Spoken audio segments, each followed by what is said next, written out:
Hey, welcome everyone to another video.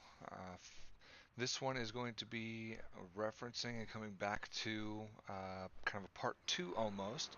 I had just posted a video yesterday about some of the things that you can do for your smelting and stuff to get dark iron, and I had a request to show you guys what you can actually get with it, and also how to find those plans and patterns. Luckily enough, almost all the patterns that you can get are going to be from one place. It's from one guy that you can get inside of the same area that we just learned how to go in Blackrock Depths to learn how to smelt is the same place we're going to go for the patterns.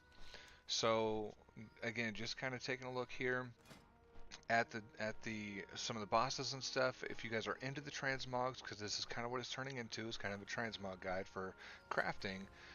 There are a lot of different bosses that you guys can get from going in there. So while you're there, you might as well go ahead and kill them up, get some extra transmogs that maybe nobody else has. But just in case you've forgotten, I'm going to be going to the Burning Steps or Steeps and going to Blackrock Mountain to get this next part going.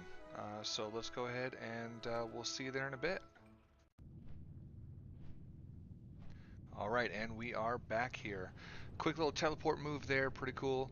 Um, we're just going to fly right in, but for those that have not actually seen my first video on how to get here, I am going to pull up the video here for just a second so you can actually see kind of where you're looking at.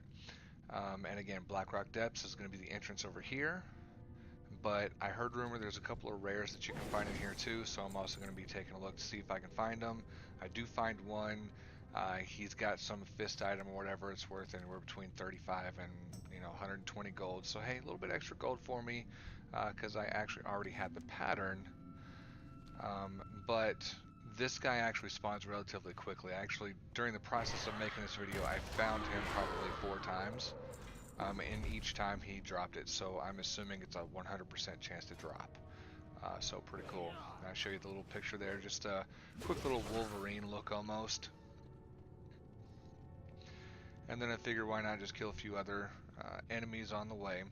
Now one thing I do want to emphasize is that if you are a miner and you are actually getting these ores and everything, you're not just going for the patterns for blacksmithing, maybe you have a different secondary. On your way in, you want to absolutely mine up as much as you can for your dark iron ores. The reason for that is because we're going to have a bit of a section there where we're going to be turning in let's see, I used a total of 70 dark iron ore. I used 12 lava cores and 7 fiery cores, and that's actually what got me the reputation I need, from neutral all the way up to exalted, so it wasn't too much. So again, like I'm about to go up here and mine this little ore, make sure you grab as much of it as you can, especially if you're not already exalted, so that way it'll help you get there. Now, one thing I also want to point out is that there's tons of different ways to get to this guy. The route that I chose specifically because I can kill a couple of bosses. It's still really quick to get there.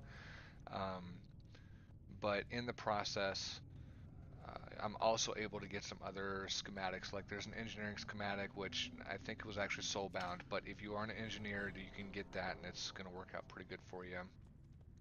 But if you've been here before, you know it can be confusing. So again, just follow my character as I'm going through this, and you'll see the fastest way that I found to get there. Which, pulling that lever, what that did is it actually blocked this door right here. So it's going to allow me entrance and the ability to get to the next section. So it's a pretty cool little deal. If you don't do that, you have to travel 10 times the distance to get to the same spot. So we're just going to keep going through here, killing everything. And just around this corner, you guys are going to see that that little section that I just did is now opened. If you don't hit that lever, you're going to be met with a half open door that you cannot go through right here. So again, for this particular route, you do have to actually hit that lever. If you choose a different route, you might be able to get there and not have to hit the lever. It's completely up to you and how you want to do it. But once you do hit the lever, you cannot undo it. So just keep that in mind. So if you want to kill like all the bosses, you need to go on a certain route. That will actually prevent you from going and killing certain bosses, I believe. You might have to go back out and then unlock the instance. But now we are to the manufactory area. This is the guy that I killed over here just to show you guys that there is a schematic for engineers. I must get closer. And it's going to be that schematic that's on the floor just to my right. I'll show you guys right here. Right there. So if you click on it, if you're not an engineer of a certain level, you actually will not be able to read the schematic. I didn't even bother clicking on it because I already know I can't read it. But if you do have that ability, then you can read that and learn a new blueprint. Pretty cool little deal there. But moving forward here to the blacksmithing portions, we are actually going to go up in here to the main city area, I guess. Shadowforge City. I need to target something first. And we're going to go all the way upstairs. I'm going to show you right here on the map.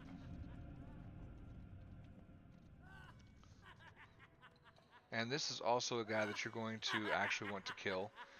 He actually drops the Dark Iron plans.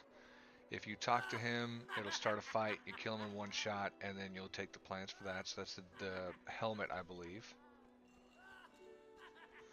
But if you're looking for all the thorium, I'm sorry, not thorium plans, but all the Dark Iron plans, you're just going to come right up here, and you're going to talk to this fella in the corner. He's just kind of chilling by himself. Going to go ahead and turn in a couple of quests, and as you guys can see, this particular section tells you all the options that you have to turn in. So you might have some other options that I didn't, like Heart of the Mountain, or I'm sorry, Blood of the Mountain, stuff like that. And I'm going to show you guys the reputation breakdowns here as well. So you get 300 reputation if you're non-human, don't have a banner or anything like that, nothing to boost it for the Dark Iron Ores. You're going to get 2,000 if you do the Fiery Cores. And then for the Lava Cores, you're going to get another 2,000. Alright, so we're going to fast forward here a little bit, and we're going to turn in all this reputation. But again, those numbers was going to be 7 Fiery Cores, 12 Lava Core, and then 70 Dark Irons. Alright, I wanted to show you guys this part too. I was actually short on the completion for the reputation at first. I actually had to go back and get some more ore and then come back. But in the meantime, I did want to see, of course, what is the basic set. And this is kind of what it looks like. So it's kind of a black and red theme. Pretty cool looking. And some of the weapons are super wicked. So if you have never had them or not seen them, I personally have not seen, I don't think, any of these weapons transmogged in places like BGs, Battlegrounds, whatever, and arenas, other places and other things that I do a lot. So you would definitely stand out in a crowd if you happen to have some of these weapons on you. Taking a look over some of the auction house prices, most of these are worth 40,000 gold a piece. Now you guys can see the reagents are a little bit different, but it's not too hard to get if you just dedicate a couple of days or whatever to farming the materials. Or of course, if you happen to be lucky enough to get the gold, by all means grab that gold up. Go get what you need to get so you can just craft it. But ultimately, if you are in it for the money, getting those mats is where it's at. So now I'm actually exalted. You guys see in the corner there, I hit exalted with Thorium Brotherhood. So now all the plans and patterns are going to be available to me, including even the ones I'm not even a profession for. So you guys can see there's a couple leatherworking ones. I'm trying a few of those on right now, but I'm really not interested. So we're just going to move forward, and I'm going to show you guys, I guess, the ending of the video here. But ultimately, just know that you've got your, I think, enchanting, your leatherworking, blacksmithing, and I think 1 or 2 engineer pieces as well. I could be wrong on that, but just know that this guy has a lot of them as long as you get all the way up to exalted. Alright, so I hope this video helps you guys out. Like I said, this was a request that I had gotten as kind of a follow-up to the smelting and learning how to do the dark irons ore and prospecting it. So you're not stuck with paying, 500 gold per bar, because I know that definitely sucks. So it's definitely cool for transmogs, the fact that you can just say that you have it. You can actually hop in a trade chat and say, hey, I've got the plans, if you can get me the materials. You get big old fat tips off of it, because not many people have these transmogs anymore. So yeah, definitely give me a like and subscribe for more videos like this, and drop a link in the comments if you'd like to see more.